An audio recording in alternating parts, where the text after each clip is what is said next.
विधायक मंत्री देश की कानून व्यवस्था को किस कदर मजाक समझ बैठे हैं वो आप इस मामले से समझ जाएंगे।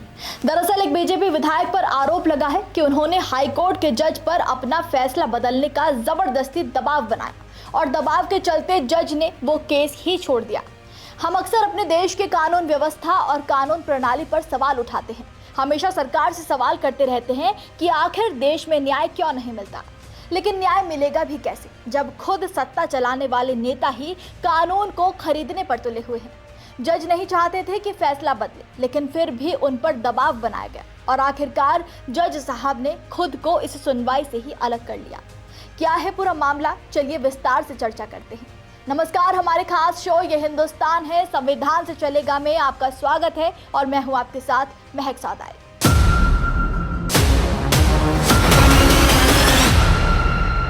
दरअसल मामला मध्य प्रदेश के कटनी का है, जहां 1 सितंबर को एक याचिका की सुनवाई से इनकार करते हुए एमपी हाईकोर्ट के जस्टिस विशाल मिश्रा ने एक ऑर्डर लिखा, जिसमें उन्होंने कहा कि बीजेपी विधायक संजय पाठक ने मुझसे एक पर्टिकुलर मैटर पर चर्चा करने की कोशिश की है, इसलिए मैं इस रिट याचिका पर विचार करने का इच्छुक नहीं हूँ।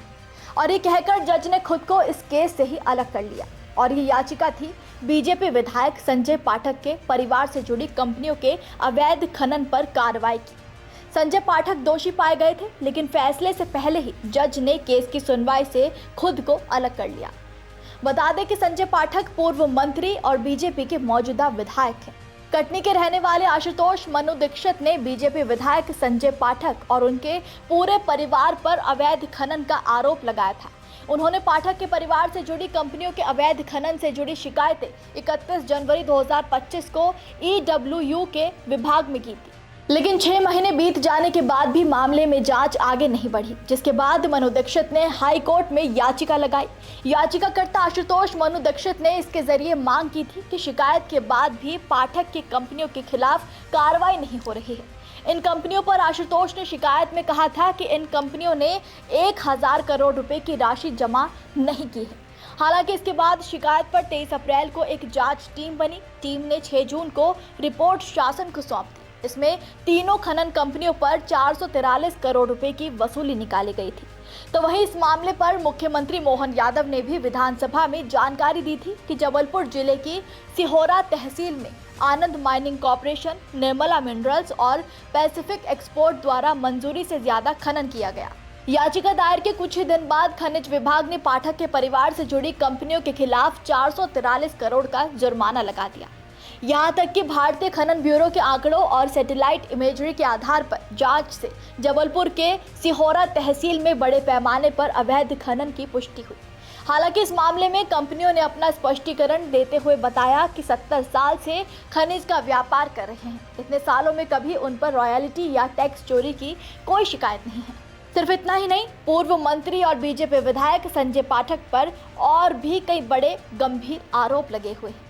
बीजेपी विधायक पर समाजवादी पार्टी के प्रदेश अध्यक्ष डॉक्टर मनोज यादव ने 15 जनवरी को प्रेस कॉन्फ्रेंस कर आरोप लगाया था। उन पर आरोप करोड़ों रुपए की गड़बड़ी करते हुए सहारा ग्रुप की जमीनें औने पौने दाम पर खरीदने का था।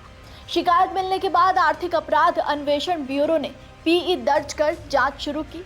आरोप लगाया गया कि संजय पाठक ने सहारा ग्रुप की भोपाल, जबलपुर और कटनी में स्थित 310 एकड़ जमीन को 90 करोड़ रुपए में खरीदा, जबकि इन जमीनों का बाजार मूल्य करीब 1000 करोड़ रुपए था। यहाँ तक कि ये भी आरोप लगा कि संजय पाठक ने रजिस्ट्री करवाने में स्टैंप ड्यूटी की चोरी भी की है। विधायक ने रेजिडेंशियल जमीन की रजिस्ट्री एग्रीकल्चरल लैंड दिखाकर की। मनु का कहना है कि जमीन घोटाले के मास्टरमाइंड विधायक संजय पाठक ही हैं। उन्होंने प्रदेश के लाखों सहारा निवेशकों की मेहनत की कमाई से खरीदी गई जमीनों को षड्यंत्र पूर्वक मिट्टी की कीमत में खरीदा है। लेकिन इस पर पाठक की कंपनियों ने यह दावा किया कि जांच दल ने बिना साइट विजिट किए गलत रिपोर्ट बना दी। बताइए, इतने आरोपों की गलत रिपोर्ट बन गई, गजब है। और फिर जब हाईकोर्ट में मामले की सुनवाई हुई तो जस्टिस विशाल शर्मा ने 1 सितंबर को सुनवाई से पहले ही इस केस को ये कहकर छोड़ दिया कि विधायक संजय पाठक ने मुझसे इस मामले पर चर्चा करने की कोशिश की, इसलिए मैं इस याचिका पर विचार करने के लिए इच्छुक नहीं हूँ। बता दें कि संजय पाठक पूर्व मंत्री और बीजेपी के मौजूदा विधायक हैं। एक जज द्वारा लिखित में ये आरोप लगाने से वकील और पक्षकार स्तब्ध रह गए। पहली बार किसी मौजूदा न्यायाधीश ने खुद माना कि सत्तारूढ़ दल के विधायक ने सीधे उनसे संपर्क करने की कोशिश की है। सोचिए कि एक और जहां आम आदमी देश में न्याय की राह तकते तकते दम तोड़ देता है, तो वहीं दूसरी ओर सत्ता में बैठे ऐसे विधायक अदालत और कानून तक को अपनी पावर से खरीदने की कोशिश करते हैं। और ये हमारे देश की कानून प्रणाली पर सीधा प्रहार है, अपराध है। ऐसे अपराध के लिए हमारे देश का कानून क्या कहता है, चलिए उस पर भी चर्चा कर लेते हैं। बीएनएस की धारा 267 के तहत यदि कोई भी व्यक्ति जो न्यायिक कार्यवाही के दौरान बैठे हुए किसी लोक सेवक जैसे कि न्यायाधीश का जानबूझकर अपमान करता है या उसके काम में बाधा डालता है, तो उसे 6 महीने तक की सजा हो सकती है। साथ ही 5,000 रुपए तक के जुर्माने या दोनों से दंडित किया जा सकता है। यदि कोई व्यक्ति जज को धमकी देकर उनके निर्णय को प्रभावित करने की कोशिश करता है, तो ये भी अपराध माना जाता है। इसके तहत सजा और जुर्माना दोनों हो सकते हैं और यह अपराध गंभीर माना जाता है। यदि कोई व्यक्ति जज को गवाही देने के लिए मजबूर करता है या किसी को गवाही देने की साजिश करता है ताकि किसी मामले में फैसला बदला जा सके, तो इसके लिए भी सजा और जुर्माने का प्रावधान हमारे कानून में किया गया है। अब समझ आता है कि दिक्कत कानून में नहीं है, दिक्कत है तो कानून का पालन करने वालों में, देश चलाने वालों में, जो कानूनी प्रक्रिया के ढकोसले तो रचते हैं लेकिन खुद कानून को जेब में रखने की कोशिश करते हैं। बताइए कि कितने स्वतंत्र अपनी ताकत के साथ ये बीजेपी नेता हैं जो जज और अदालत को भी खरीदने निकल पड़े। यानी इन्हें खुद भी किसी कानून, किसी प्रशासन का डर नहीं रहा।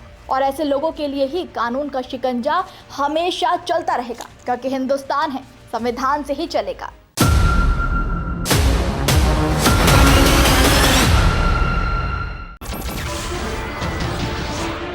नमस्कार, मैं हूं मानक गुप्ता। अगर आपको हमारा ये वीडियो पसंद आया हो तो इसे लाइक और शेयर जरूर करें। और हाँ, हमें सब्सक्राइब और फॉलो करना ना भूलें ताकि आप देश और दुनिया की कोई खबर मिस ना करें। तो जुड़े रहिए हमारे साथ और देखते रहिए News 24।